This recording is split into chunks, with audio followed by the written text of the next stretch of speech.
La logique solsticiale, c'est la logique de la différence. C'est la logique de l'individu qui s'affirme dans sa spécificité. Encore une fois, dans le livre de la Genèse, on dit Dieu vit que l'homme était seul. Bon, cette solitude, elle est typiquement solsticiale. D'ailleurs, on remarquera qu'il y a un rapport entre solitude et solsticialité au niveau de la langue. De même qu'il y a un rapport entre équinoxialité et égalité, hein, c'est la même racine, aequus, quand il s'agit de la phase équinoxiale. Et à ce moment-là, ce sont les ressemblances qui viennent dans l'esprit et non pas les différences. Et donc épistémologiquement, c'est totalement différent. Épistémologiquement, le cerveau est programmé en phase solsticiale pour montrer en quoi les gens se distinguent et est programmé en phase équinoxiale pour voir à quel point les gens se ressemblent, convergent.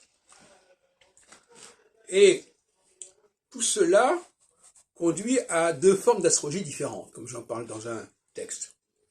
Il y a une astrologie solsticiale qui va se polariser sur les individualités, et une astrologie avec le thème natal éventuellement, et toutes sortes de formes de divination d'ailleurs, et une astrologie équinoxiale qui au contraire va s'intéresser au collectif. Par exemple, les gens qui sont nés sous un certain signe, ils savent qu'ils sont dans un collectif. Les gens, et quand on entre dans une phase équinoxiale solsticiale, ça va affecter le collectif. Vous voyez, donc il y a deux formes d'astrologie totalement différentes qui alternent, de certaine manière. Et là, par exemple, l'heure de l'astrologie équinoxiale est revenue et le temps de l'astrologie du thème natal individuel est révolu pour l'instant. C'est important de comprendre ces phénomènes-là.